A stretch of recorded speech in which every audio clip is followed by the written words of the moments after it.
Hi guys, Sabrina from Campbell's Freedom Farm. And there's not too many people that don't enjoy looking at the bright and beautiful yellow sunflower. Actually, there's so many colors now. Unfortunately, it's usually an annual. But what happens if you have one that's perhaps a perennial? Not only a perennial, but it's considered a survival food because you could harvest all year. But it's beautiful and it has little tubers. What are we talking about? We're talking about the Jerusalem artichoke, also known as the sunchoke. It's actually native to North America, and the indigenous people of America used to use that not only as a winter food source, but medical, and we're going to go into that. But now the French, it's in their culinary. It's everywhere around the world now. Even Australia, they're really known for growing those. Now, while we're standing by this window where it's hard to see me, this winter I planted a bunch of the tubers in the window to see how it would do. Actually, they all came up. They're strong, they're beautiful. So we are going to plant these, even though it's still considered spring. These could handle the cold. Actually, it could go down to like -30, which is perfect. So let's talk about this. It's hardy to zone 3, well, zone 3 plus, and it's got gut health properties. So what does that mean? It has inulin, and inulin helps the growth of beneficial bacteria such as bifidobacterium, and I can't say that name. And why is it good for you? Because it's a short chain carb, which means usually a diabetic could eat these. It doesn't raise the blood sugar. So I wonder if it's keto friendly. We should ask Dr. Berg. But what else is great about these, and people don't talk about this, but it's the leaves that are so important for cancer treatments. So what happens is these leaves have lactones and flavonoids, and it basically helps kill and stop the cancer growth. Again, I'm not a doctor, but you could research it and talk to your doctor. But it might be a great preventative. So now, why aren't we planting these everywhere? Well, one, they are very invasive. Not as bad as mint, but pretty invasive. Once you put them into the ground, you have them, because chances are you'll meet one or forget one, or else one will break off, and all winter it's kind of growing those roots, and in the spring it's up. And so it's suggested to plant it in containers. So we're going to plant it outside in a container, and I'll show you where. And you need to put it somewhere where it maybe has support, because it gets 6 to 8 foot tall. So another fun fact of this, it should be used as a laxative, and it might be, because if you're not used to eating these, it'll actually produce a lot of gas. It clears you out. So be careful when you're eating these. I've never had a problem, but I think I eat so much veggies and weird stuff that it goes. But we're going to go outside now, and I'm going to show you.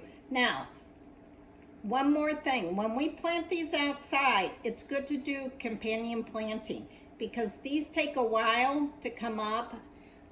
Here it's so warm in my bed's inside. It was only 2 weeks and it was up. But they could take 3 or more. Now this one has the eyes, and it's really trying to start going, germinating, I guess.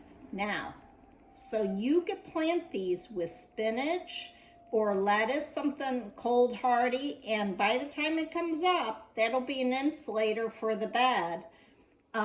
When it gets hot, it'll shade that crop. Another good option is radishes, the short red or something, and you could put those. So let's go outside. All right, you're not going to see me as much, but I have my container here, and this is against this fence, so I'll back it up later on when they grow, and I'll probably tie them onto the garden fence, and it'll help. Now, what you want to do is take these and just separate them. Try to keep them at least 5 inches to 10 inches. Now what happens is these will produce at least 20, I think 20 is the average, of new tubers, sunchokes. So I plant them here, and then I have spinach, the Bloomsdale spinach. That's going to go in the back. And I'm just going to put it there because I need to know where the sunchokes are. The tag.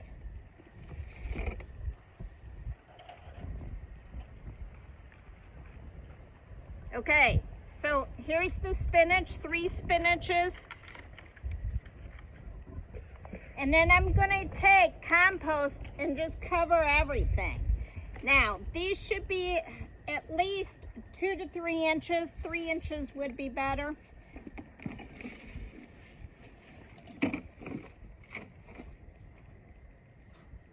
Overload on food.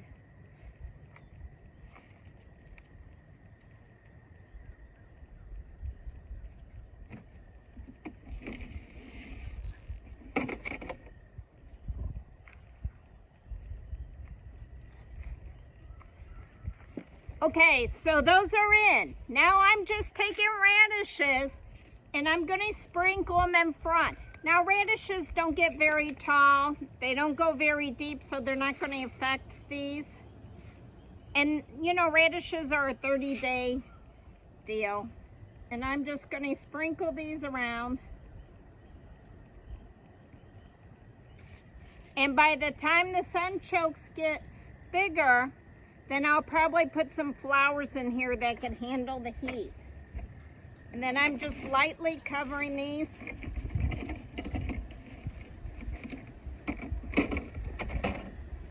Pack it down. Now, it's supposed to rain. You can tell how windy it is. I'm going to put some mulch on here. And I'm not worried about it getting too wet because this is a raised container. All the moisture leaks out. It's not like where we planted the cruciferous veggies. You know, I don't want them sitting in water because they're more on the ground. That raised bed's only, what, 4 inches.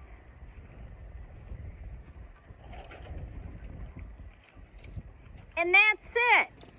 Now, what do they talk about survival garden with these?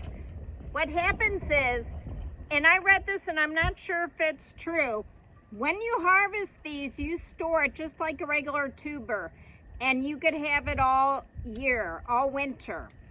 However, I read an article saying that the inulin reduces with storage when it's out of the soil. So I don't know what the soil does. If anybody knows, let me know. So it is suggested to harvest what you eat and then leave the rest in the soil. And for some reason they don't freeze, even though we're zone 6. They're fine.